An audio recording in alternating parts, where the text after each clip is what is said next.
Good evening, everyone, and welcome to another edition of the Best Damn Sports Show in Franklin County for Wednesday, February 6, 2018.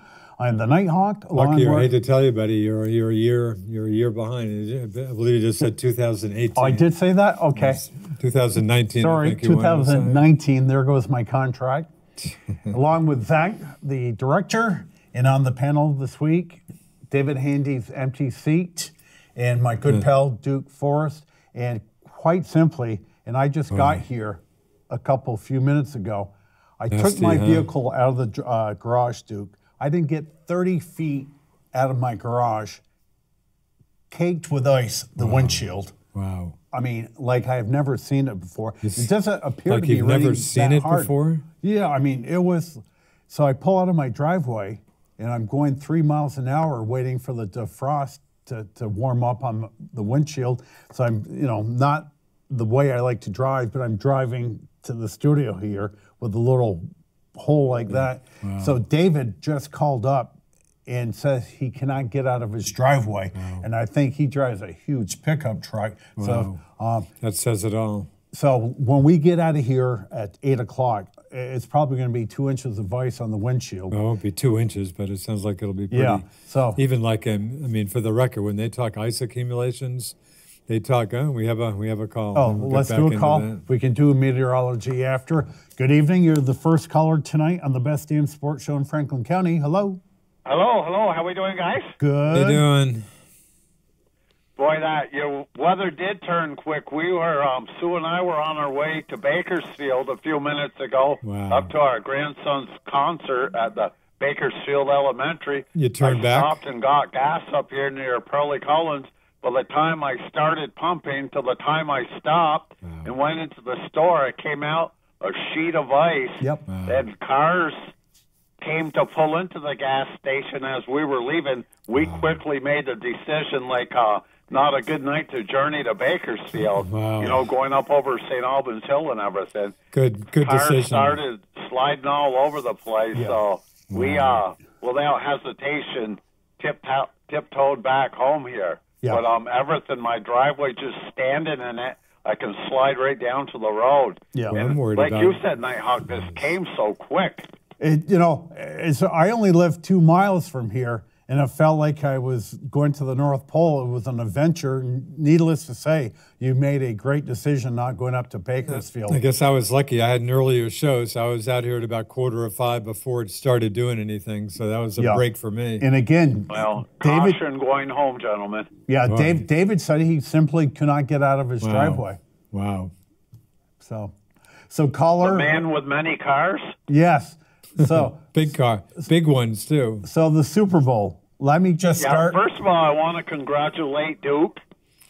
Oh. Thanks, Bob. Good Super Bowl, Duke. It was old school. Yeah. It was. You guys moved the ball very well, and we came up with good third down defensive plays to kind of hold you guys back. Yeah. And we did not move the ball at all. Your defense just had us handcuffed basically the whole game. And I knew we could only hang on doing what we were doing for so long. I would have felt better matched up against any other team, but you don't jump into the trenches deep in a game with Brady and Belichick. So, the best team won. I enjoyed being in the Super Bowl. Brady is the best. Belichick is the best. I would have liked to win, but, I didn't really mind losing. It was such a weird game, Yeah. Especially but it was enjoyable. Every play. What I like about those games, every play is a big play. If you gain 10 yards, it's a giant play. If you, tackle the opposition running back at the line of scrimmage, it's a big play. It's not like these 42 to 35, football games. So it was a good game in its own way. It was just kind of different. I mean, I've been so geared up to watching 80, 70 points a game, Yeah. This was, like I say again, it was a different type of game, but it was good to see defense again. I agree totally. It was described as a pitcher's duel. I thought was a pretty good description. Very aptly put. But boy, Bobby, I felt at the half, I'm saying if I'm the Rams, I'm ecstatic. Yep. Rams did nothing in the first half. The Pats, I think, four times in Rams territory, out of which they get one field goal. So I'm thinking, boy, if I'm the Rams, we did nothing and we're down by a field goal. 20-10 time of possession. Is that right? Yeah. But again, I just go back to 3 years ago we were 5 or 4 and 12 or whatever, and McVay took over, and we quickly turned things around. We made it to the playoffs last year, lost in the first round.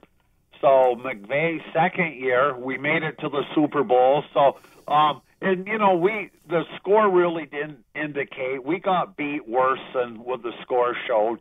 But, I think for a young team, young coach, young quarterback, it was good experience. We hung in there tough and, definitely something to build upon. No, you hung in very tough. Hey, Brandon Cooks. I mean, Jared Goff blew maybe the one when he was by the goalpost. Had he thrown that quicker, that's probably a touchdown. And then the other one in the corner. Oh, that could have been play of the game. Boy, I mean, Cooks, I think, if that's Edelman, that was, he could have caught that. I mean, that game was so close to being 10-10 at that point. So I think you're more than kind. I mean, the Rams played, defensively a great game, but, that game was, as I kind of figured it would be, was pretty close to a toss-up game. The Pats finally did get it together and I guess showed their real stuff towards the end of the game, but that was a very, very tight game that so easily could have gone the other way. Hey, caller, the mystery to me. I think at that point of the game, our defense had been out in the field so long, they were starting to tire a little bit. Yeah, that could be. But again, though, it looked like a typical Brady drive. Yeah. So, again, good game. People certainly got their money's worth. You had to sit on the edge of your seat, Yeah. So, but I'm jumping over to baseball for a minute there. I want to rewind the tapes. Yeah. Maybe a month or 6 weeks back, how we were talking, and I want to see how you guys feel now about what we were talking about. Red Sox bullpen. Martinez, we pretty much counted him gone after this year, going to be a free agent again for only making $21 million. I personally think now J.D. Martinez is watching this market and kind of saying, you know what, I'm going nowhere. I'm going to stay with this safe money. Caller, he signed a 5-year, $110 million contract. That money may not look too bad. With an opt-out after this upcoming season. That's a great point. And it is a good point. Why would he think, unless... Well, even if he has another similarly great season why would he even assume that somebody's going to pay him a lot more money? To me, what the Red Sox do. And again, he's limited to the American League because of below average defense. Yeah. So that could be. Again, I think he's going to end up staying there. Looking again, I mean, you've got some real good ball players sitting on the sidelines right now where probably $5 million is going to look good. Yeah. I think the magic number last year was $8 and $9 million per year. And, Mitch Moreland and these type players, I think Alonso got that as well. And I think you're going to see, maybe $4 or $5 million, the magic number this year. Yeah. I talked about last week the relief pitcher signings, maybe 4 of them I talked about, getting $2.5 million.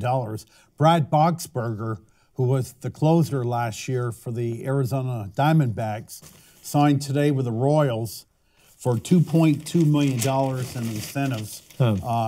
Jeremy Hellickson. Yeah, I saw that. What are we waiting for? Now, he got 32 saves. And that Sergio Romo, too, I think he did some late-inning pitching for Tampa or somebody last year. Yeah. I noticed, too, he signed as well. I mean, if we're just waiting for Craig Kimball's, price to go down, I think we kind of let things go by us a little bit. Yeah. The Nats re-signed Jeremy Hellickson, who pitched pretty well for us. He'll be our number 5 starter. He had some really nice years with the Rays and pitched, again, pretty well for the Nats last year. He signed a 1-year, $1.3 million contract with incentives to get up to $4 million. Duke, that's that a starting right? pitcher. These guys are out with a cup right now, begging for money. Really? It's unbelievable. We sit here on a live TV show. We're a week away from spring training right, or next so. Tuesday, I think. For the Red Sox. Camp opens up, and there's very little to talk about. I wish David was here. I mean, we talked about Bryce Harper and the Yankees, and we keep saying nothing's going on with the Yankees. But all of a sudden, I'm starting to hear some rumblings that the Yanks may, in fact, be in one of those mystery teams. Interested in Harper. Yeah. Huh. So I don't. I'll be honest with you. No more news about Kimbrel. No, nothing. Nothing. Wow. Yeah, I'm tired of it. Be honest. I noticed one thing today. I kind of peeked on the ESPN news there on my phone that I guess it was presently too the Players Association and the owners were kind of in the middle of their contract years, kind of negotiating, new terms in baseball, and a few of them were obviously the 20-second count between pitches. They talked about expanding the rosters to 26 players, which only 12 can be pitchers. They talked, and this is the one I found interesting, a pitcher coming in the game has to pitch to 3 batters minimum. No more of this lefty coming in, throwing to one batter, then coming out of the game.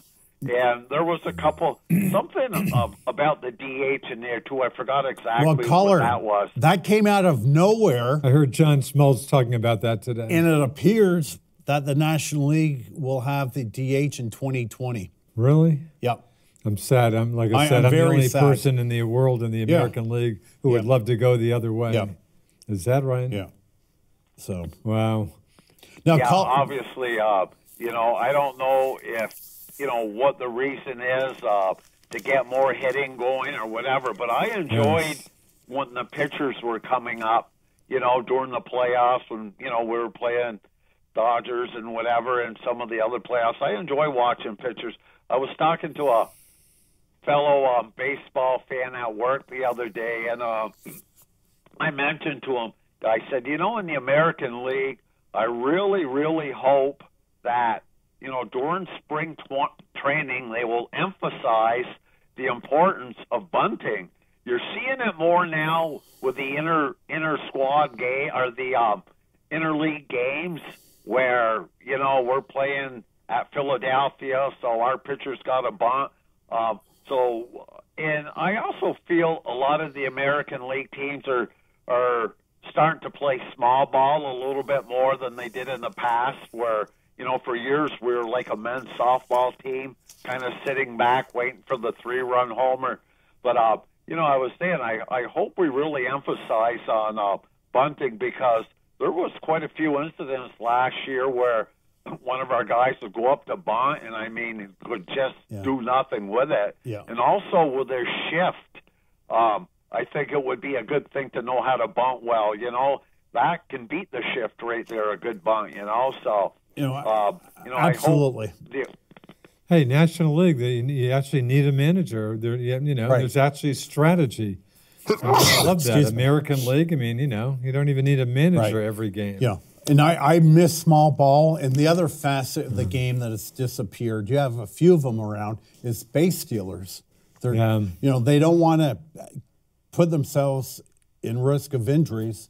But it would be nice to go back to, small ball times.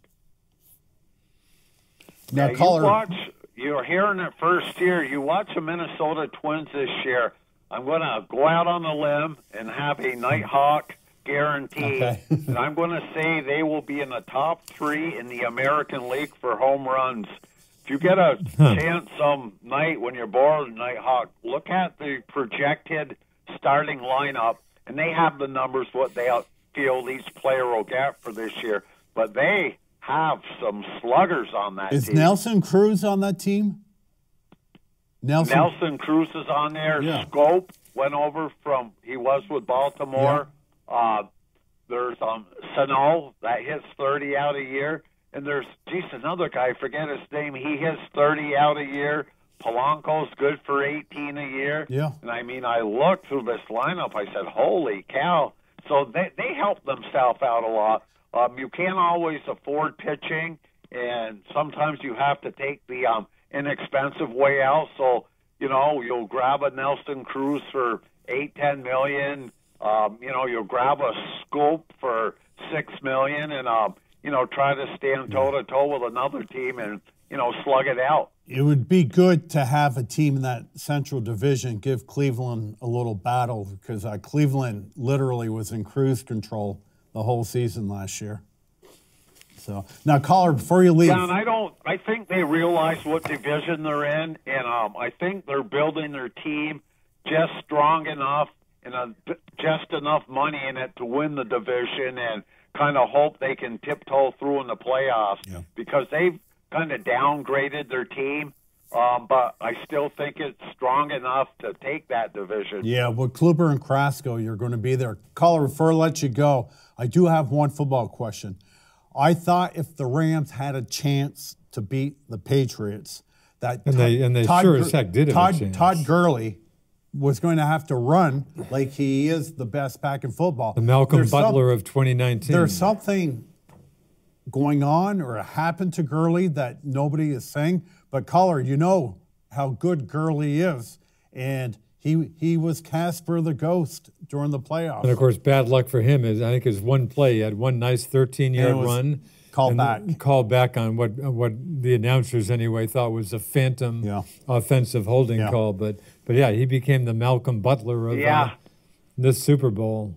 Very weird. Yeah, that was kind of a tough one because that play was one of our biggest plays in a game like that. It stands out, but, calls are calls, and, like I say, they had chances to make adjustments after that call, so. Yeah. But I don't know, what I'm kind of thinking, that we couldn't run against them. It's like when we played the Cowboys in the playoffs there, the first round, Zeke Elliott could not run against us. He tried and tried and tried, and then they went to the air, and I'm kind of thinking that we didn't feel like we could run against the Patriots and that we would have a better shot in the air, I think I heard, too, that the Patriots played 38% zone defense during the regular season.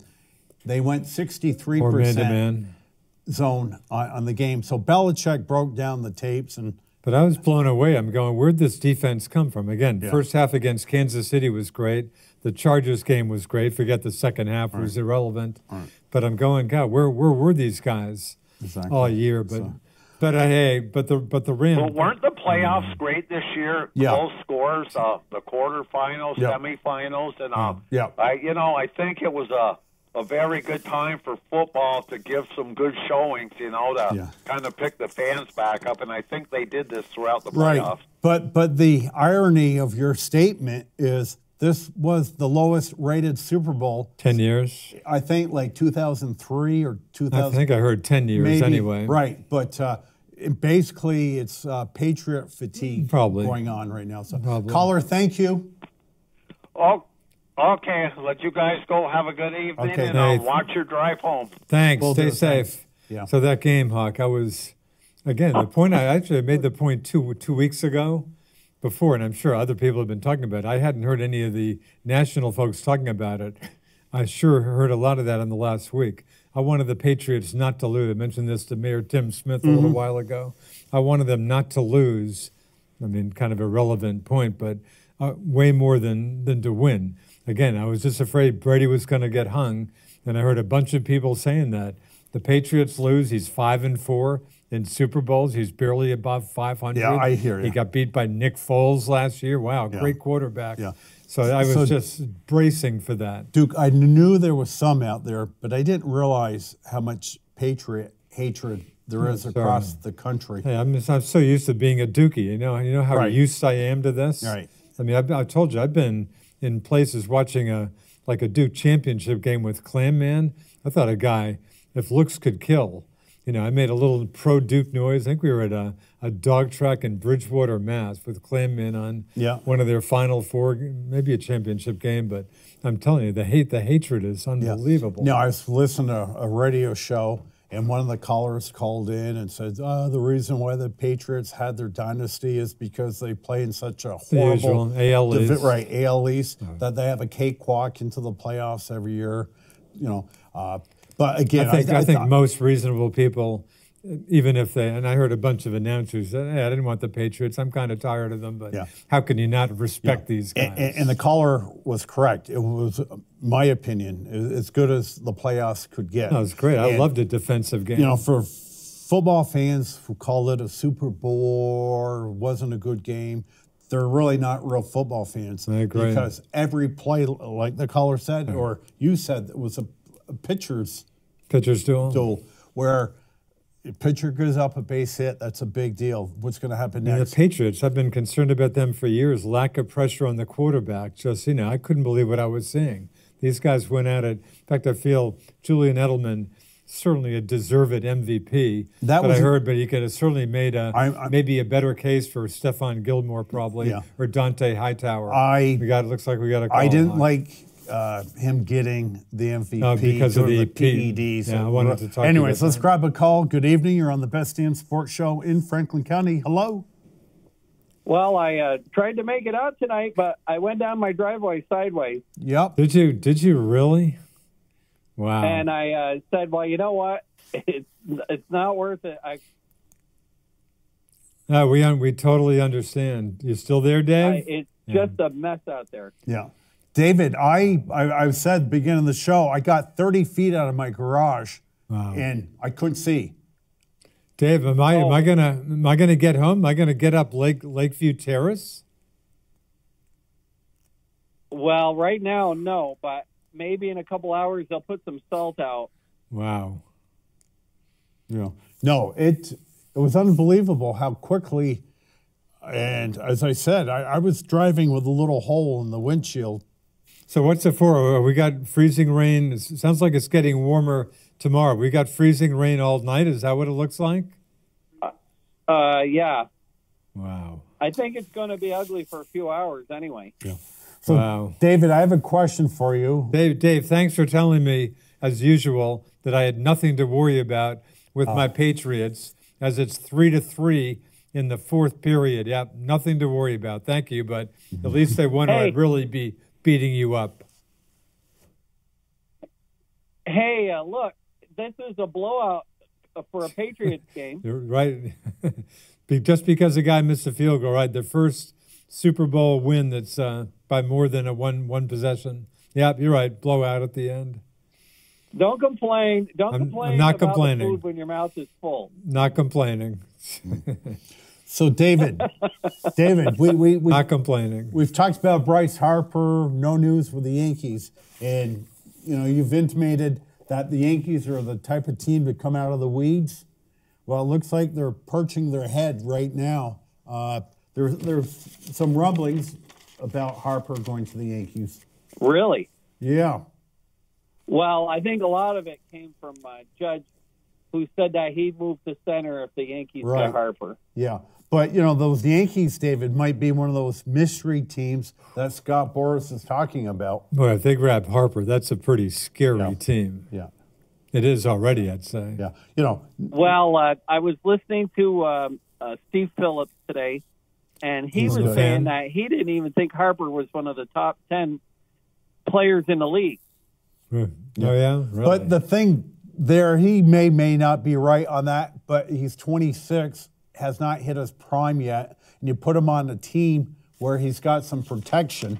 The Nats are just an average hitting team. Put him on a team like the Yankees, guys in front of him, guys behind him. He'll easily get 120 RBIs.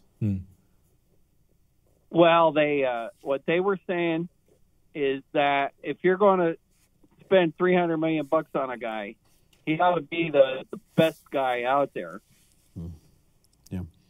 And he's good, Harper, but they've already got Stanton, who's another $300 million guy who's not the best player. Yeah. You know, like Nolan Arenado will be a free agent next year, and he averages 40-some-odd home runs a year, but he plays in Denver. And you look at his home versus away splits, there's a radical difference. He hits like 320 at home, 263 on the road. You know, never trust a player from Denver. Did you see where the owner of Colorado thinks that they're just about ready to re-sign Arenado? Yeah, he is their face of the franchise, and I think that's a pretty good marriage they have. So it won't shock me if he does, in fact, sign probably an 8-year contract. But what was I going to tell you? I thought the big news is the National League. It looks like the National League is going to DH. Yeah, 2020 it looks like, David. Are they just having been pounded about this for years? Are they just finally resigned? As I told you, it came out of the woodwork. Really? I've heard no talk about this all winter. Well, the union's obviously loving it. Well, I think the Players Association thinks that it'll help a lot of these guys like Harper get bigger contracts from National League teams, because the guy will be able to DH when he can't play out in the field as long. Yeah. Sure. Well, it's like our previous caller, where J.D. Martinez, watching the soft market, may be just happy getting just $22 million a year. And the caller intimated that he's only an American League player because he really can't play defense. Well, if the National League goes to DH, J.D. Martinez market is just opened up by 15 other ball clubs. Martinez did play. He played about 60 games in the outfield. I don't think you're going to see teams go more than 6 or 7 years on anybody anymore. Yeah. Yeah, I agree. Yeah. Yeah. I don't know where Harper's going. I think Machado, when all's said and done, will reluctantly sign with the Phillies. Yeah.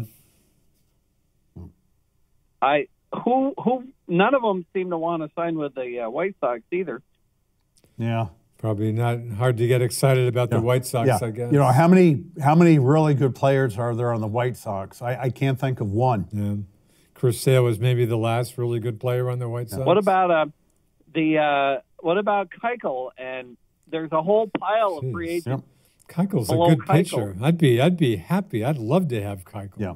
And this is the guy last year that turned down a 5-year, $90 million a year contract. Did he really? 18 a year. To stay with the Astros. Yeah. Did Wade Miley sign? Wade Miley. Miley signed with the Astros? I think he did. $4 million. That sounds right. Wade Miley. 1 year, $4 million. It's actually coming off a decent. Oh, Clay Buchholz again, pulling a Clay Buchholz out of the blue. Yep. Wade Miley. Yeah. Yep. Wow. So again, are we gonna get some breaking baseball news before spring training? We gonna see some action in the next week? I don't think so. So Bryce Harper, are we talking spring training with Bryce Harper still not signed? It looks like he's turning into Well, Boris is the kind. He's a poker player. He waits till the last minute. So I'm sure he's got some $300 million offer out there. Maybe he'll go back to the Nats. You think? Hawk, will the Nats? Is the Nats offer still there? The Nats. I've been thinking about that. You know, now that the market has gone south in a hurry. I asked, did they already pull their earlier offer? You know, I don't know, but they might have overbid. David, I'll tell you a player that they shot their gun a little too early. Where the Atlanta Braves signed a month and a half ago, third baseman Josh Donaldson. 1 year, $23 million. Wow, $23 million. I bet if he was still on the market right now, David. Get him for half that, maybe? You know, 15 million a year. Yeah. Wow, good point. You know, like, I'll tell you another player that's. I think now free agents are a lot like football. You better sign the first couple days, or else you're going to be in a tank. Yeah. David, we barely can hear you for some reason. You're kind of coming in and out a bit there, my boy. Are you on your... Go ahead. Hey, can you hear me now? Oh, yeah. Now we can hear you. You're good. Yeah. Yeah. David, I'll give you an example of a very good player, National League player. You may not be overly familiar with him, but he's a good, solid player. He's a utility player, Josh Harrison. He'll get 500 at-bats a year. He's a really good player, and I haven't heard his name mentioned once all winter. Wow. So, and there's still, as we sit here, over 100 free agents available. Is that right? Like the Dallas Keuchels of the world. Did we have the same numbers a year ago, basically? That's a good question. I think we had probably similar numbers. So, boy, wasn't that weird? Well, with all the cybermetrics and all that stuff, you better be good, and you better sign your contract when you're younger. Yeah. Maybe not be so picky, huh? David, that's a good point. They were talking about that very same thing on MLB last night, was they're looking at players so much differently today than they did 10 years ago with the sabermetrics. Going by the... Absolutely. So, yeah. Well, hey, I'm going to let you guys go. I got a time delay between watching you on TV and hearing you on my phone. Yeah. Hey, I'm glad you're safe. Wise decision not to, again. Anyway, thanks for calling in, Dave. We'll catch you All next right, week. I'll see you next week. Okay, bye. Okay, thanks. Bye-bye. Yeah. Love the calls. Keep the calls coming, folks. Yeah. So, I always tell you, baseball season, my favorite time of the year for baseball season is during the winter. Boy, I love just sitting and doing the hot stove league, but we've had nothing literally in the last 6 weeks to talk about. I should have asked Bobby, do the Red Sox even want Kimbrel? I mean, if he has nothing else going on, I mean, if he comes way down, would they even take him back? Here's what I'm thinking. You want their money situation? And I'm just thinking is maybe he would go back to the Sox 1 year for $15 million. What the Red Sox money? So again, we've talked a million times. $239.5 million last year, right? Incredible. Best team money could buy. This is from a recent Globe story. The payroll is expected to go up this season by at least $7 million. Talking, 246, 247 mil. See, Duke, that's it's embarrassing. I don't understand why they call it a salary cap, because in the NHL, they do have a salary cap. They have the floor. And they have a basement, but you cannot go over that cap. In the baseball, the Red Sox were $40 million over. Yeah. It's not sport anymore. Nothing against the Red Sox, good bunch of guys, but it's not. No, I hear you. No, believe me, I feel I feel totally bad for your lower market teams and stuff. And I love Tom Werner saying basically, everything's fine. This is from, again, a recent Globe story. Werner pointed out to the low-budget Oakland Athletics, again, your classic exception, a great team that had a low Buccos. Tampa Bay Rays, who had the third lowest payroll, won 90 games. Two noteworthy exceptions. Yeah. But then the 9 teams that played in the World Series the last 6 seasons somewhat counters charges of widespread tanking. This is a Globe reporter. Half of the 30 teams have been to at least one World Series since 2007. Quoting Werner, "It's obviously important that every club has a realistic chance to win. I think that's been a stable number." Then the reporter says, just ironic for Werner to be saying, makes it sound like everything's in sync. Yeah, no. Tom. No. Another call, Hawk. Let's grab a call. Good evening. You're the next caller tonight on the Best Damn Sports Show in Franklin County. Hello. Hi, guys. Greetings. Hey, Mr. Lim.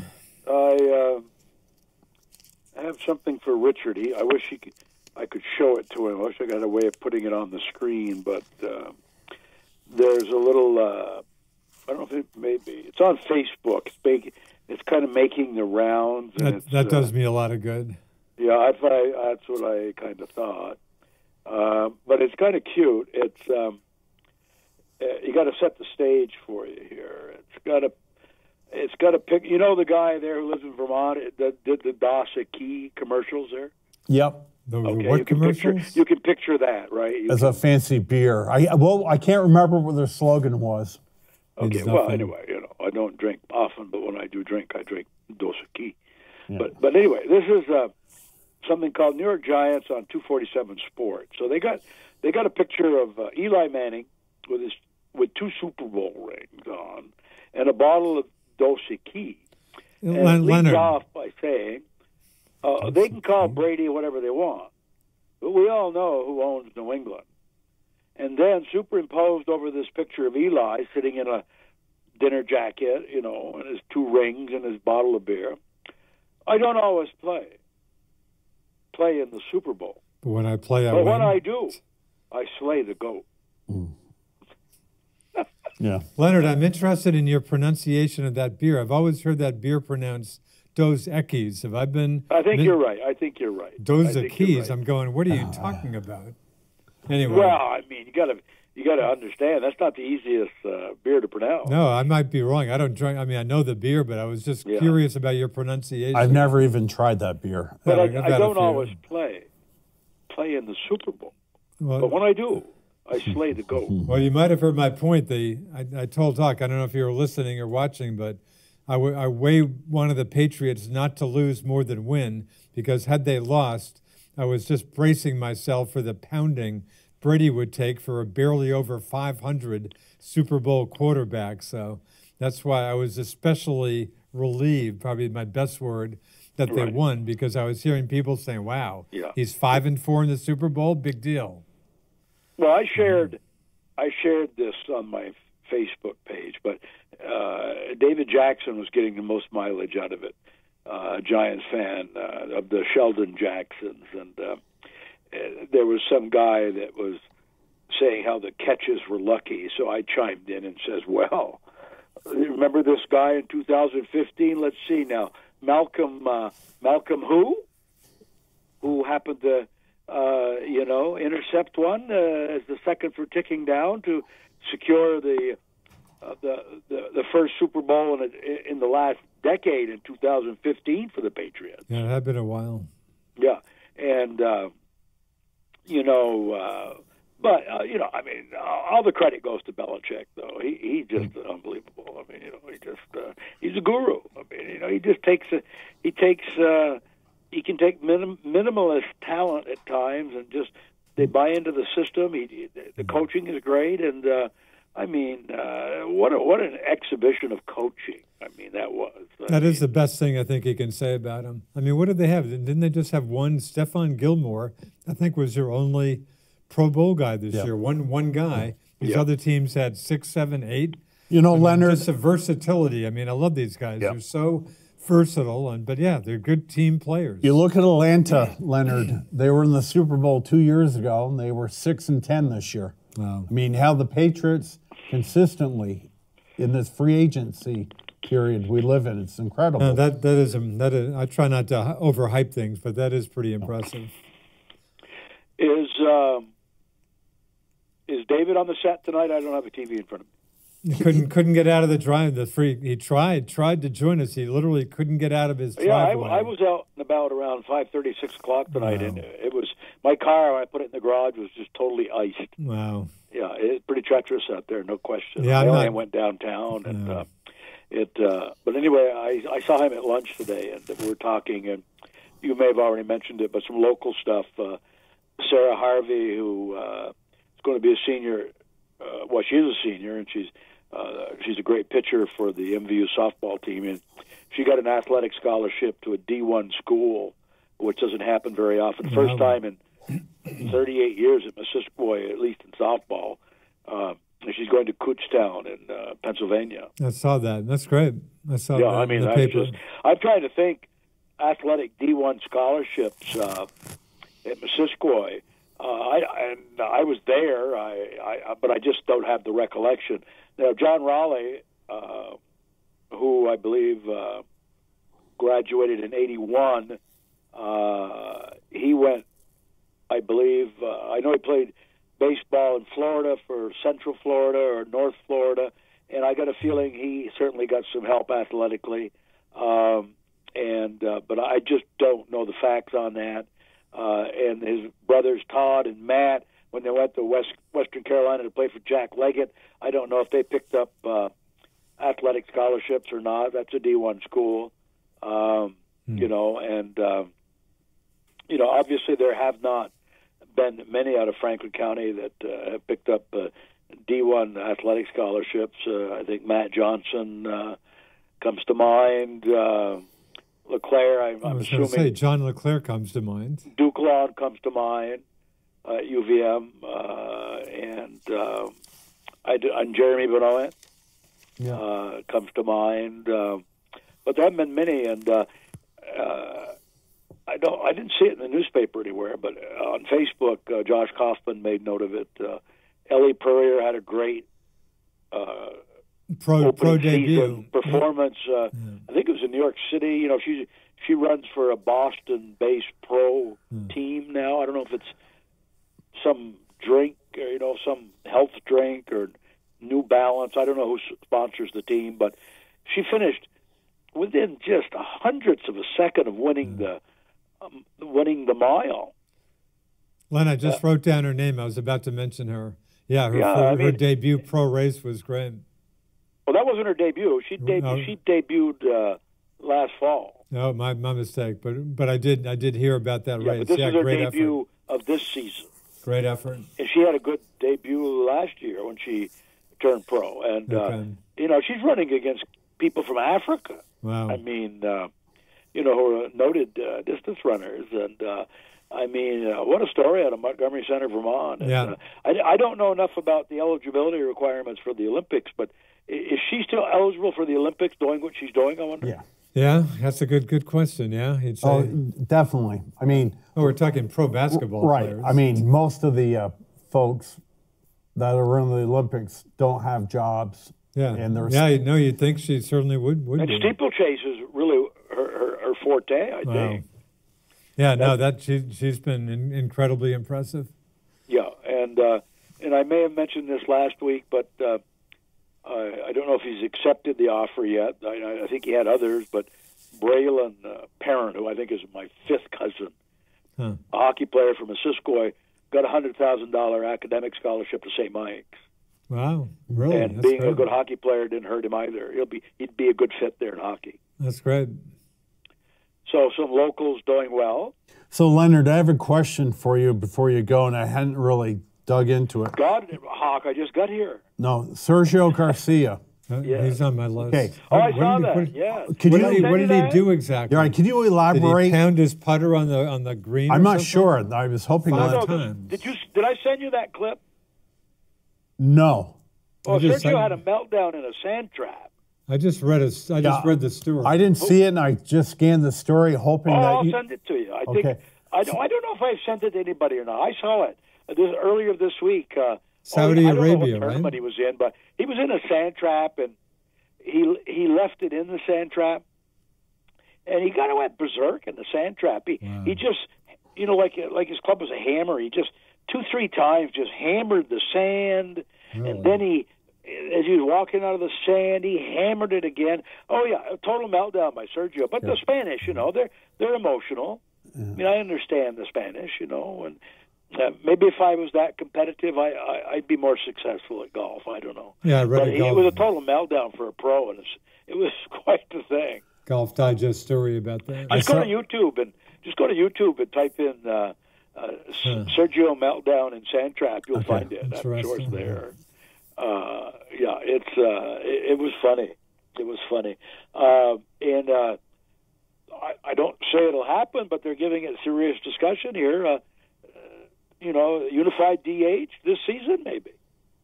Yeah, I'm sorry to hear it. Sorry, the National League is bowing to, I'm sure, a ton of pressure. Yeah. Well, no, but Richard, here's an argument for it. Yeah. And I read this. I didn't make it up.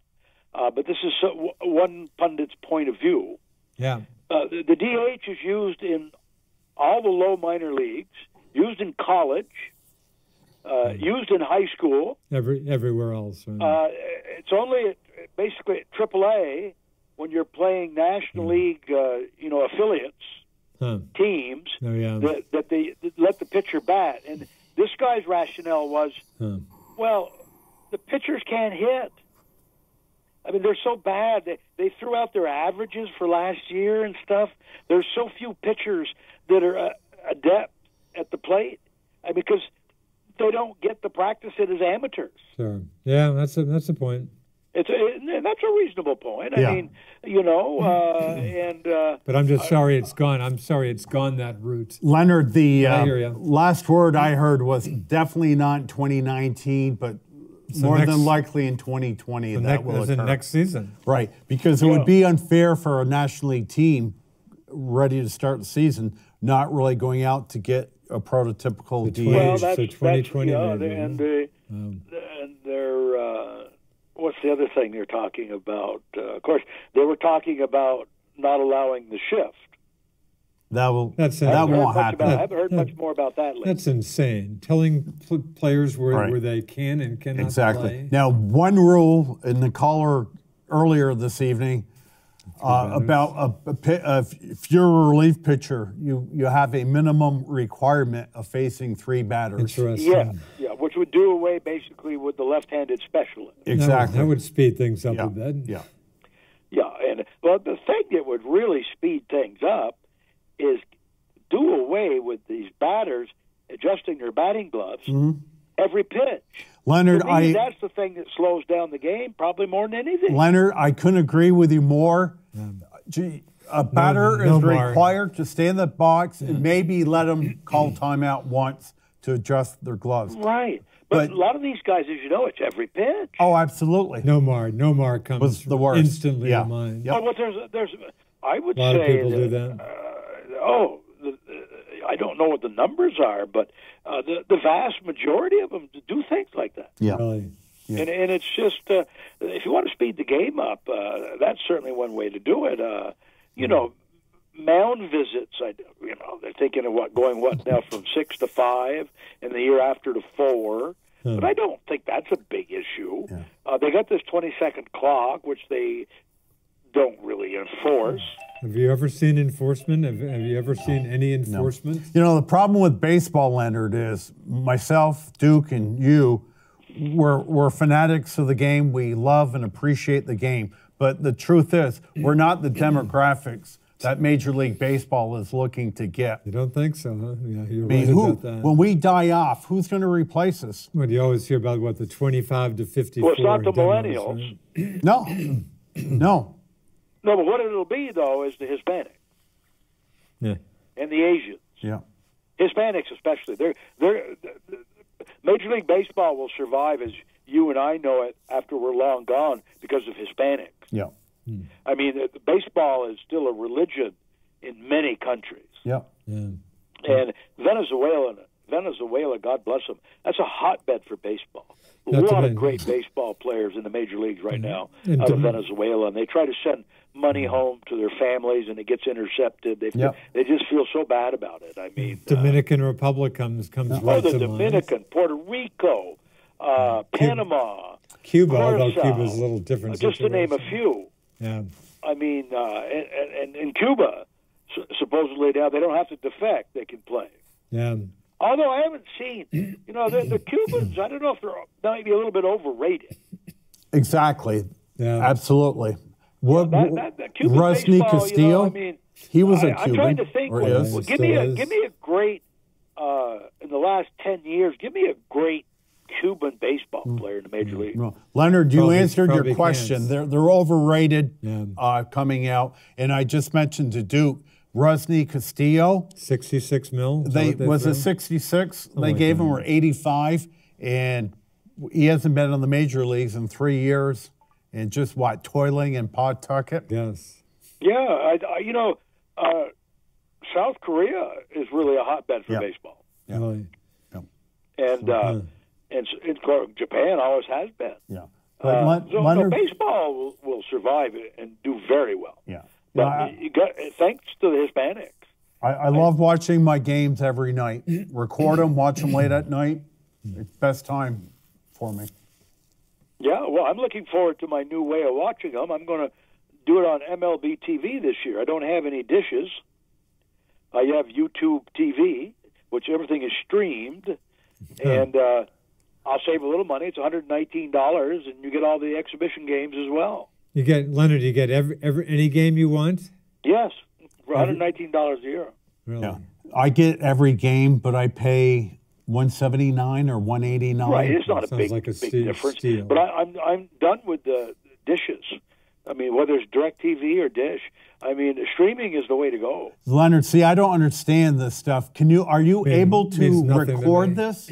Oh, absolutely. Okay. Oh, yeah, absolutely. Because you can if I come in here at 8:30 at night, I have the option of picking the game up from the start or picking it up live.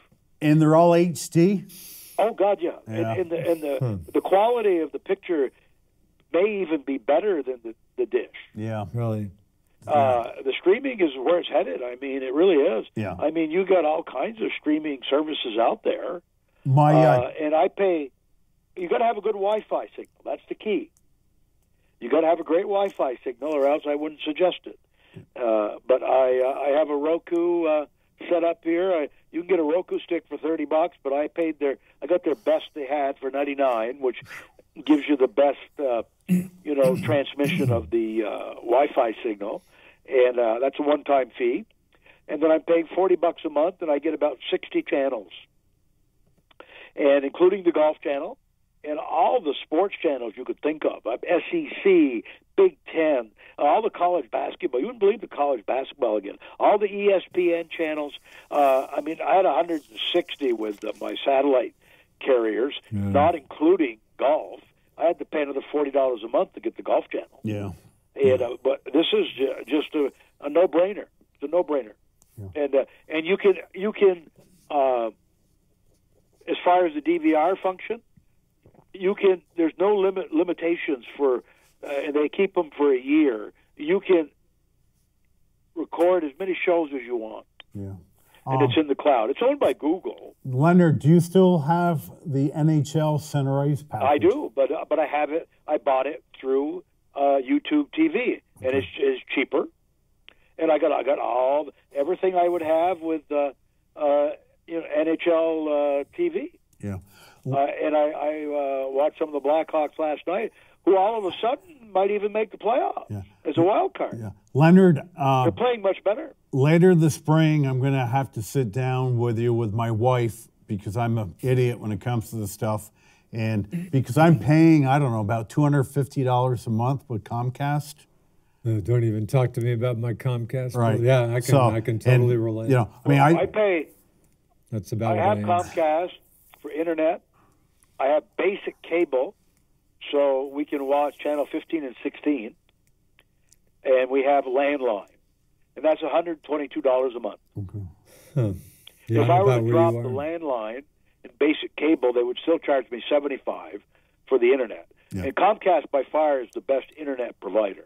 They do a good job. I'll give that to Comcast. But I've got all these movie channels, and I don't want to sound like an old fogey, but they sure don't make movies like they used to. Yeah, I have Amazon Prime, which I pay like $112 a year. That's what I use for my movie service. Huh. And there are a bunch of I order online a lot with Amazon. I like the service, and it's just it's definitely the wave of the future. Yeah. And streaming services are where it's at, and but again, you got to have a good internet. You got to have a good Wi-Fi. Yeah. And the way to get a good Wi-Fi, if you've got Comcast and you're only using Wi-Fi, then your modem is only used for Wi-Fi, so that's all you would need. But in my case, I run my computer off of it, hardwire my computer to the modem, the Comcast modem, or Xfinity, I guess is what you call it. I have a landline coming off of it, plus Wi-Fi. And my Wi-Fi signal alone, just using Xfinity's modem, would not do the job. Mm-hmm. So 2-3 years ago, I bought what is called an external router, which takes the Wi-Fi away from the Comcast modem. You have a separate modem, if you will, strictly for Wi-Fi in your house. So, Leonard, my issue... You might as well be talking to exactly. I'm not talking about and then you have... Martian. They're very cheap. You have these things called extenders. And because I have a house with a lot of rooms and a lot of walls, and my main modem is in another part of the house, so I would have trouble if I didn't have one of these extenders plugged in by my TV. It costs about $30, and what that does is amplifies the Wi-Fi signal even more. And those are very cheap. So, but Leonard, I'll sit down with you. We'll get you going. Yeah, my problem, I'll call Comcast and say, I'd like to get rid of these movie channels, get rid of this, get rid of that. Then they say, well, sir, if you do that, then you're going to lose your super speed internet. Oh, right. And for, I don't know why I can't retain my high Well, you speed. can have just the internet from them, and, Yeah. and it's fast enough, and it's $75 a month. Yeah. So I'm going to sit And down. if you were a new customer, let's say you weren't a long-time Comcast Oh, yeah, customer, then you're in good they would shape. treat you real well. Yeah. Sure. Yeah. You'd get it probably half the price. Yeah. So, Sure. so I'll talk to you this spring, Leonard. Yeah. So, we got Pebble Beach coming up this weekend. The weather doesn't look all that good. Boy, Pebble Monterey Peninsula took a real hit just within the last week from a wicked storm.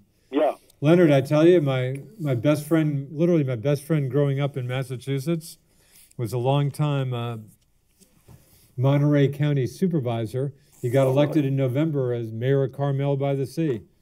Dave Wow. Potter, if anybody's ever in Carmel, just talk to Dave Potter if you run into any issues. Oh, God, you ought to get out there. You can. You probably can get you on a pretty good golf course. Yeah. Hey, well, speaking of golf, did I tell you? Guess who's going to be at the second day of the Masters this year? You are. I'll be there. Great. I'm back Great. to the Good Masters. for you. I've Good. only been to the practice round. I've never been to the actual tournament day.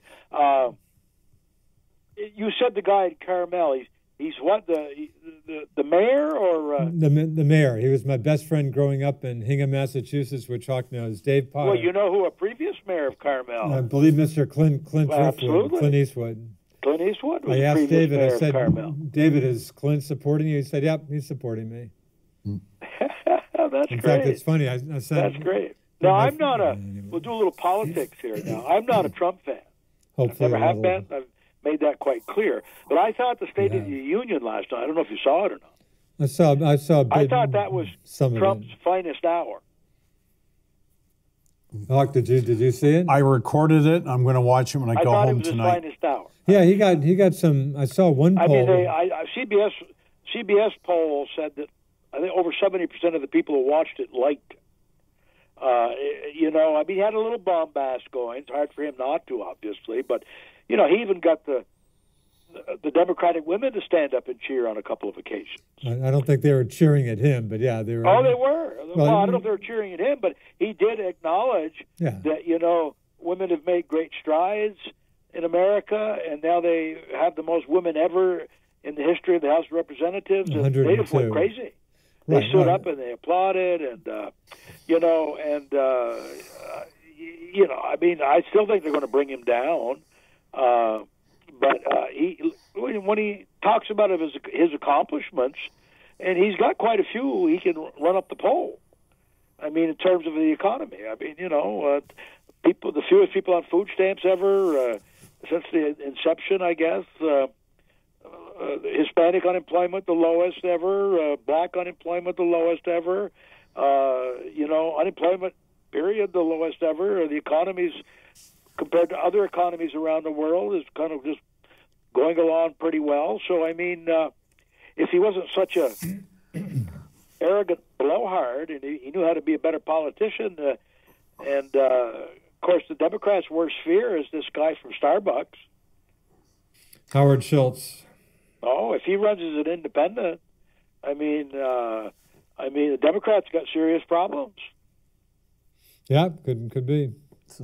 But anyway, and in the Super Bowl, I haven't talked much about, but there isn't much to talk about. It certainly wasn't anything you sat on the edge of your seat on.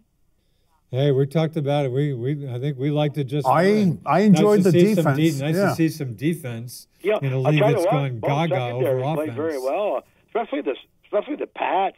The Rams got no separation at all.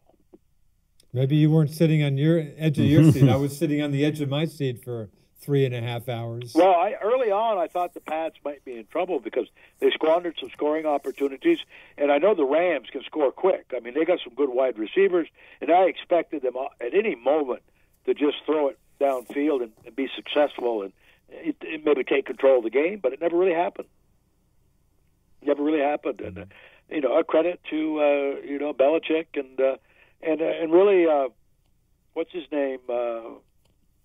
The quarterback, he really had to make one great pass all day, and he did it. to Gronk there when he threw a little parachute pass down by the goal line. Len, Tom Brady, in case you forgot. It was a perfect touch pass. It was like a little parachute in there. What a great pass that was. Len, let me. It's Tom Brady, in case you forgot his name. Tom Brady. TB12. I'm thinking of Doshik. That was a nice pass to Gronk. Yeah, that was. And, they're quite a team. There's no question about it. No question about it. But I never thought this late in the season that my Blackhawks would have a chance of making the playoffs. Yeah. There's a real cluster of your Canadians of teams vying for that last spot in the wild card. So how much more we got to go here in the regular season? Well, we go into like mid-April. There's got about 2 months. Oh, God, a lot of time. Yeah. But they got a lot of young players, and they're starting to gel a little bit. And you can tell they got a system, and they're playing much better. And another third of the season. I thought they'd finish dead last, quite frankly, based on their start. Like Montreal's played 54 games, 82 games schedule. Yeah, so that's 18 games. It's hard to believe 18, they'll play. 28. The playoffs will take 2 months. Yeah. And they'll play every other day. Yeah, they're about 2/3 through. Yeah. So. Yeah, it's quite a thing. Well, we'll let you go and persevere. And of course, baseball's right around the corner, and of course, I'll be looking with a lot of anticipation to the NFL draft, and of course, we got free agency opening up here pretty soon too, I believe. Next month. Yeah. So we'll see. We'll see what happens. But and also, Eli. The day before the Super Bowl, had his first son that was born. Mm-hmm. Oh, really? They have 3 young girls, and he and his wife now have a son. Charles, I think. Is it Charles Manning? I think that might be the first name. Yeah. Kid had 3 names before he got to Manning, and did I send you the little clip of Eli's nephew? Yep. Yeah, that was Cooper Manning's kid. Yeah. And they said Cooper was a better athlete than Eli and Peyton. Really? But he had a knee injury in high school. But the kid he's in middle school, and his footwork is impeccable. Yeah. As you would expect, obviously. He's had great coaching. And Bob Kijiji, big Giants fan, obviously, I sent that to him as well, and he said, we ought to sign him right now. Yeah. So gets out of the way. But and I saw Duke play for the first time last night, basketball. Boy, they've got them all year. They've got their worst 3-point shooting team, and they go crazy with 3-point shooting. They're horrible. There's no question. The big guy is Zion. There, he's as big as LeBron. Zion's pretty. I mean, he's incredibly athletic. In terms of size, I mean, what a freshman! And then Barrett, obviously, is a good player, but I'm not sure they're the best team in the country. I tell you, the best team. Watch if you have nothing better to do Saturday evening. Duke at Virginia. Duke narrowly beat Virginia at Duke a couple weeks ago. Yeah, I think Virginia's a great team. And I think Virginia is still holding teams to around 50 points a game. Yeah, although Duke did hit them for 70, I think. Yeah, but Virginia, I mean, that should be a good game. But Virginia, I think, if the Dukies don't win it, I'd love to see Virginia win it. Yeah. I think they're probably the best Tennessee team. apparently is for real. Yeah, they're for real. They're for real. So March Madness is just around the corner. And so it's a good time of year for sports. Yeah. It's a real good time of year. Okay, guys. Thanks, Leonard. Thanks, Len. Good night. See ya. So, Duke, basketball. I'd like to spend a few minutes there. And I can't wait. We got number 2 Duke playing at number 3 Virginia. I can't wait to read the stories about if Virginia wins, which is entirely probably likelier than not. I can't wait to read the stories about how Virginia upset Duke.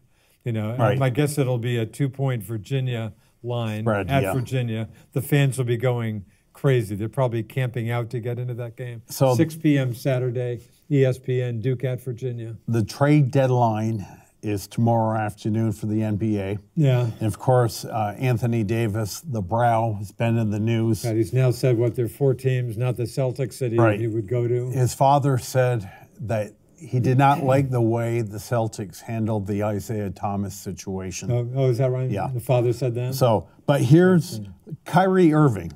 Boy, I just don't know who what to said make about during training camp that he's going to be re-signing. He's a free agent after this year with the Celts. He's very happy in Boston, blah, blah, blah. Most recently, I'm going to do what's good for me. Now there's some rumblings. So here's what I think Kyrie is looking for, is he goes to the Knickerbockers. Yeah. Kevin Durant will go to the Knickerbockers. And They have plenty of...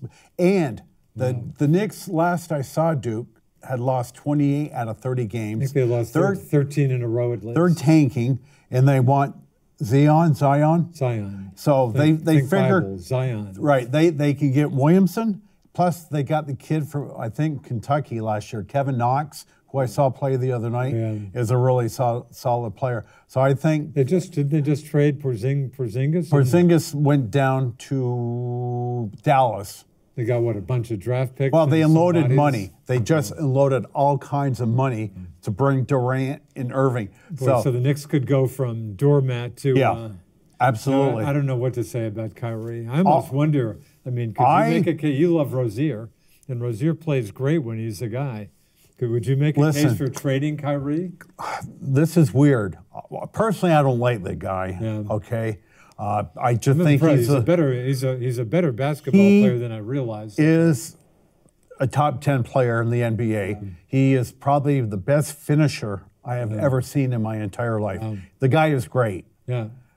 But when I look at a superstar, AKA a Wayne Gretzky, that could make a team better around you. Larry Bird is a perfect example. Yeah. Larry Bird was certainly not the greatest athlete in the world, but he had that ability to make. Kyrie doesn't not have that. Tom Brady seems to be pretty good about doing that. Exactly. Now, the Danny Ainge is telling the Pelicans, hold your horses here, because the Lakers have offered Alonzo Ball, who I think was, the number 2 pick last year or something like that. I think so. Kyle Kuzma, who was great as a rookie last year. Brandon Ingram, another Dookie. And some draft picks. Well, the Celtics have a plethora of first-round draft picks. New Orleans wants to go cheap and go young. So I'm thinking that New Orleans is going to not make the trade to the Lakers tomorrow. Talk to Danny Ainge. They love Jason Tatum. I heard yesterday that everybody pretty much is available except Jason Tatum. I think hasn't Ainge even said everybody? I mean, I'm not going to. Everything's on the table all the time, except for I didn't hear him say Celtics don't want to lose. Tatum's all of 20 years old. You wouldn't think they'd want to lose him. He's a very good player. That's what it's going to take if they're going to get Anthony Davis. So I'm thinking they would take Tatum, Jaylen Brown, and a bunch of their draft picks, and maybe 4 number 1 draft picks. Would you make that trade? Boy, I'll tell you what. Jaylen Brown started off slow this year, but he's been playing really Boy, it's hard for me to get excited about a trade like that. So, I don't have a problem letting Kyrie gets an injury, or you never know. I don't have a problem letting Kyrie go, but as long as we take that money and bring somebody big into Boston. But again, Davis. So but again, Celtics aren't on his list. So, but Danny Ainge could change his mind. So you have mixed emotions about that. I do. I mean, we tried to get Kevin Durant a couple years ago. And you're telling me they came wicked close. Oh, right? Very close. I thought they had him. In fact, Tom Brady was in the posse to negotiate to get him to Boston.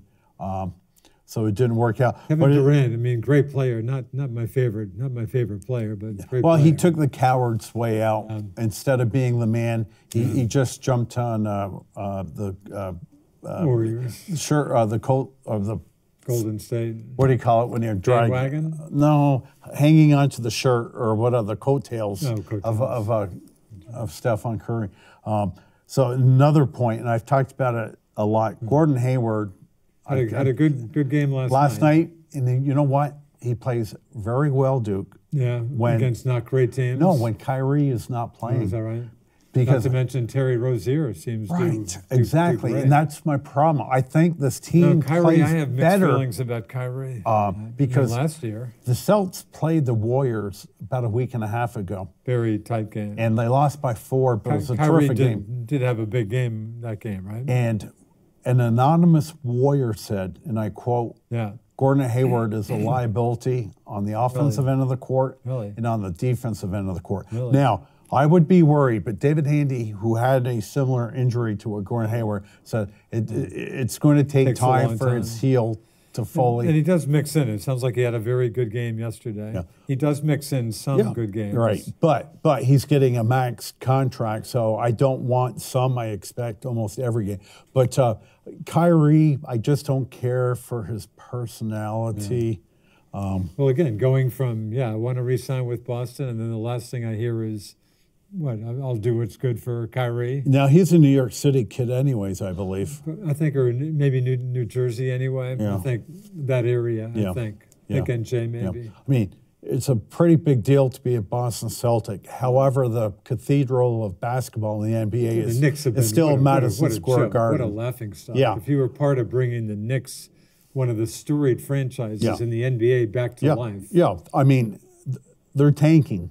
They want the first pick. This Jay Morant from Murray State, I don't know if you're familiar with him. He's really. Probably going to be the second overall pick. There's So Zion certainly sounds Zion's like number one. It's a deep draft this June. Last night, one of his plays last night, BC played a tough game. BC was up by 2 at the half at Duke. But the Dukies do that one second half, they got it together. But Zion gets a steal at one point, goes in for one of his, and bounces it off the rim. I think he felt a little bad about I heard that. an expression But the he other is day an amazing that athlete. Zion Williamson is so, what'd they say, so overrated that he's underrated because he's just constantly talked about. I can't remember a college player talked about as much. But just how he moved. I mean, he could be a point guard. I mean, he's built like a football player. Body. And he seems like a very good kid. Yep. So, but anyway, but that's a good game. Saturday, that should be a good game. But again, Virginia, the place will be going crazy and stuff. But if you're looking for a team, Hawk, Virginia's a great team. I'll be down at UVM. Tony Bennett's a great coach. That night, is that right? They're playing at Hampshire, but I will DVR it and watch it. Boy, the hockey cat showing a little life. Is this irrelevant life? Just one thing about Celts before I leave the hardcore. Celts are actually in third place now. Really? So they've come. They're playing well. So if the season ended tonight, like I always like to say, that they'd be playing the surprising Brooklyn Nets in the first round. Is that right? Yeah, Brooklyn's had a good year. Now, as far as UVM Catamounts, I know they're on a hot streak. Is that right maybe now. with the pressure, seeing as the season's lost, you're playing better hockey or something? They're it's an 11-team league. They're currently in 9th. And you need 8. So they jettisoned over, is that the right word? Jettisoned over Merrimack and Connecticut. Okay, so UVM's in 9th, but they're 5 points behind Maine for 8th, the final playoff spot. That's pretty tough to make up. That's a lot of points to make up. So the New Hampshire Wildcats invade Gutterson this weekend. So, but they've been playing. Playing better. Playing better. So what? 3 points at Providence, a win and a tie. Yeah, but it gets to a point where you play so poorly. For 3 quarters their of the goalie. season. I mean, we're talking. When you say he's a solid player, True looks like a future pro. Yeah. Oh gosh, he's small. Oh, he's small. Extremely small. Only thing going against him, maybe. Yeah. I mean, how tall? Boy, I don't think he's much bigger than me. 5'9", 5'10". Oh, really? So it's pretty just small. You look at goaltenders in the NHL. Big goaltenders. They're all big houses.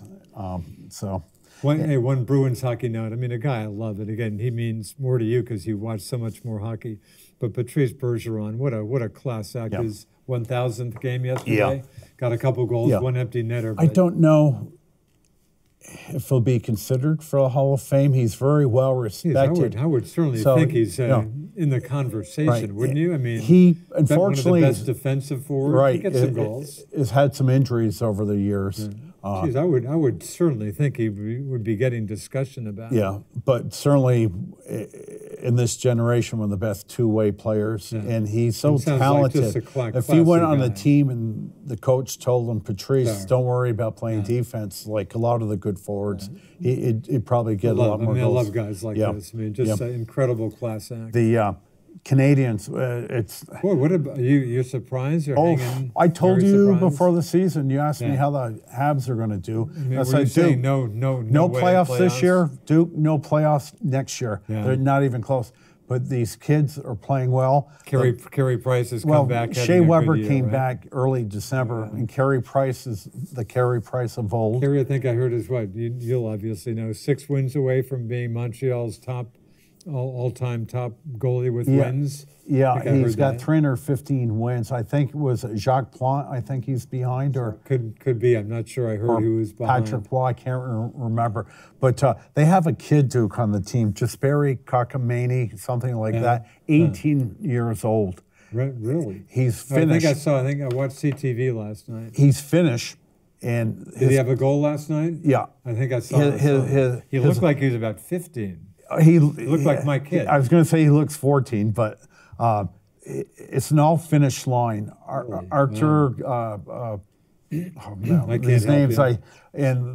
another Finnish player. Boy, the names when they're European names, That's I just okay.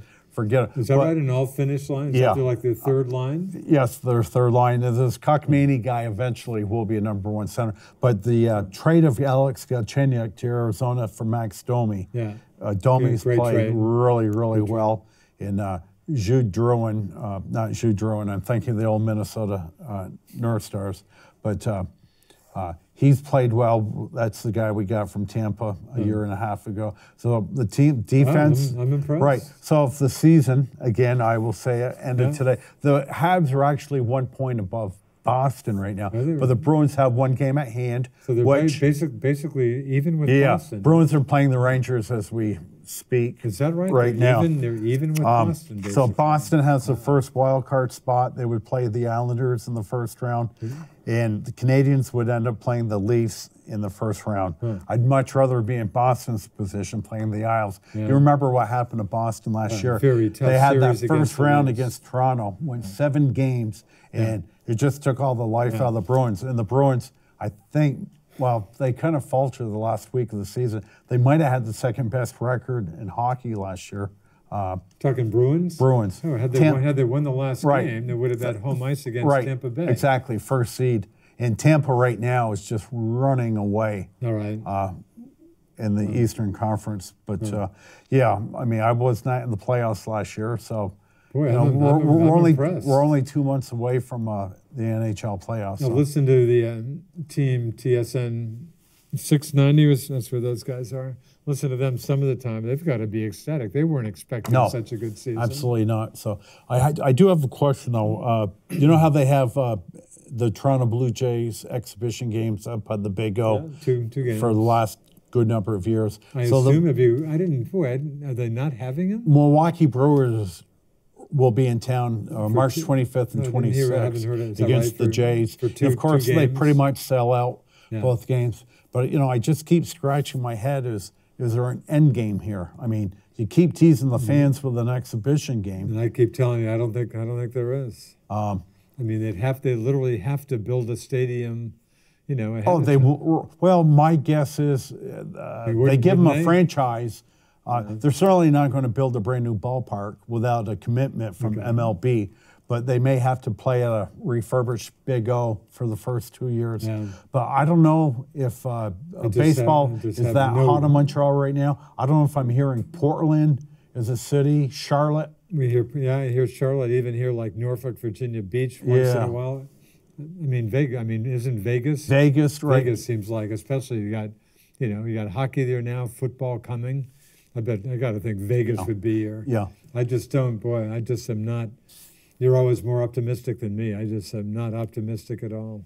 Yeah. As you're looking at you with your expo, God, would you kill for? Oh. Imagine if you had a team back there. You know, not only that, but I have a 5-year-old grandson who likes baseball, Wow. and that would be really cool to jump in the vehicle and drive up to Montreal. You know, watch a major league ball game with the kid. I'm sure, boy. I just don't see it. I hope I'm wrong. Yeah, Yeah. So, you know, those are one of my bucket list of things I hope for before I leave Earth. I hope you make it too, huh? Yeah. Still have about 8 minutes. So anyway, so golf, Pebble Beach. I was Talk just about going a to bring treat that up. just to watch But Pebble Beach. it's discouraging what Leonard said about the weather because being right on the ocean like that, I just like seeing blue skies and sunshine. I don't mind. I kind of like to see them fight. My man Graham McDowell, his one major was a U.S. Open at Pebble Beach with brutal weather. And Graham McDowell being no stranger, and Rory McIlroy to not good weather in Northern Ireland. Talk about, a sunny day maybe once a month if they're lucky. But he gutted it out. I think he even won it at like 1 or 2 over, probably 10 years ago. But just gutted it out and just wicked tough weather. So I don't mind. Yeah. I don't mind the tough weather. Yeah, Last day of the Phoenix Open, that was a tough. How weird was that? I got Ricky Fowler wins it, the first player ever, I think, to win a tournament with on his last round a double and triple bogey, a double and triple, 2 over par, and he still won it. Yeah. At one point, Brandon Grace, very good South African, who's won at Hilton Head before. I've seen him win there. He had actually, when Ricky got his triple bogey on, maybe number 11, Brandon Grace 5 strokes down is all of a sudden ahead by a stroke. But Ricky regrouped at the end, and I guess Grace faded a bit. But a big win for Ricky. Again, I didn't watch any event. I'm kind of busy this time of the year. Yeah. Now, is that's the... that's the wild 100,000 plus fans. Is that the one with a stands? 17 stands, like maybe 25,000 on the par 3 17. Yeah, I'm sorry I missed it, but... I didn't catch a ton of it, but actually, again, back to Sirius XM radio, talk about the best money this guy spent in maybe 50 years. What did 6 months cost me? $37? $38. PGA Tour Channel 92 gets more attention than anything. Yeah. It's been unbelievable. Yeah. And ACC Network, it's unreal. Yeah. But you drive a little bit more than I do because I was going to tell David, and I bought a new vehicle from him last year on February 9th, brand new. No, it's all right. A year Duke, ago. I haven't even turned 6,700 miles yet. You're looking at a 30,000 a year guy. So divide that by 12 months. I mean, I'm driving like 550 miles a these month. Days with your taxes, you guys. Yeah. Do you go out to dinner once in a while? Well, I do, but I mean, for example, you go to the golf course 4 times a week. Why live? Oh, tell me, so the golf course? Tell me, is it they're open? No, the restaurant is not open. Weren't they? Didn't we hear? I heard that, but it was not a true didn't thing. Happen. No, but I go golfing like 4 evenings a week, but I live 1 mile away from the golf course. You're really not going to put a lot of mileage. Talk about polar opposites here. Yeah. I mean, I typically go to Enosburg almost every day. Go to Milton to grab my buddy down there twice a week. We usually go to Burlington. Yeah. And then, anyway. Back when I worked in South Burlington, and I lived in Swanton Village, it was 40 miles for me just to get to work every morning. Yeah. And mileage, I remember the car. It was a Chevy Corsica. Bought that brand new. I put 253,000 miles on that. And that's the story I told you before. I called General Motors before I was ready to hit a quarter million miles. Guys, any interest in my... And I thought they were going to say, what? You live in northern Vermont? Cold winter season? Boy, you sound like a great guy to do a commercial. I care. Did anybody even talk to you? And we'll send some cameras up here, and you can extol the... You really thought they were going to do that? The virtues of driving a Chevy in cold, harsh Vermont. Yeah. And I thought, like, at the end of the commercial, they would go, hey, kid, they would throw a new set of keys to me for new... Did you not even get... Well, here's what she said. Yeah. I talked to a lady, and she said... Sure, she was polite, She was very polite. She goes, that's nice, sir. Can I send you some oil change coupons? And I go, no, that's quite all right. You probably at least should have said yes. Yeah. So, is that right? That's how you got it. My Toyota Corolla that I got from Mr. Handy, that's my second car these days in my driveway, but that's got 201,000. The thing, too, is I didn't want to get rid of that car. I had so many people say, Rick, buy a new car. But it was like an old bedroom slipper that I was very comfortable with. Yeah. And then I purchased a Jeep, and that's why I had to get a new car, because I was in an accident last year on the interstate, and I missed that vehicle greatly, and I hate being pushed into buying something because you have to. But I'm just not a new. I don't even remember the last new car. I'm trying to think. I buy nothing. I new. see. That's I'm just me. an idiot. I know nothing about, and so I buy new. But the thing too, again, by driving so little, I could be dead. I may not even buy another vehicle just because I'll have it around so again, long. one of the many things I know nothing about. I got my buddy Ray LaRush in Highgate, car guy. I totally trust my life, and he's treated me incredibly well, as has Mr. Andy. So, Duke, one thing you got to keep your eye on here in closing is the UVM basketball. These guys are good, huh? They had that one bad game, and now back to playing very good. Yeah, so playing as we tonight talk, they're playing the Maine Black Bears, but they're playing Saturday in Burlington, 2 o'clock. And it's on ESPN3. So just go into your remote control ESPN3. I'll catch some of it on right. I've got a tennis match, my last mixed doubles tennis match in Middlebury. That game crossed my mind. If I could sneak in the second half, I might give it some thought. Yeah. Thanks for mentioning. So 2 o'clock Saturday against who? Used to be their arch rival, University of Albany. Oh, is that right? And then next Wednesday night, it's on ESPN3 again. So Albany, thanks. I actually might actually catch a little of that game. And as much as we like to complain about Gutterson Fieldhouse, well, Patrick Jim is that much worse. So sitting in the confines of my bed watching it, that's a pretty comfy What do you think place. they do? I show up at halftime, assuming there's seats in there. May or may not be a good assumption, but assuming there's seats, would they let me in for would they give me a half price deal? No way. No, I don't think so. Is that right? The UVM 15? I think, yeah. I'm gonna say, hey, here's $10, guys. Let's get real. Yeah. $10. Yeah, I don't know. Telling me I don't know. I bet they'll do it. Yeah. I'll be very disappointed if it plays out that way. I'll tell you if it happens. So, okay, well that's down it. You're down, pretty much down. So I got a little tired tonight. Hey, you did fine, and we appreciate the call. Thanks for the fine calls we got. Yeah. Hockey did fine. So that will conclude this edition of the Best Damn Sports Show in Franklin County. For our director, Zach, my good pal, the Duke, I am the Nighthawk, and until next week, everyone, remember, you do not have to be a great athlete to be a good sport. Ciao for now. See ya.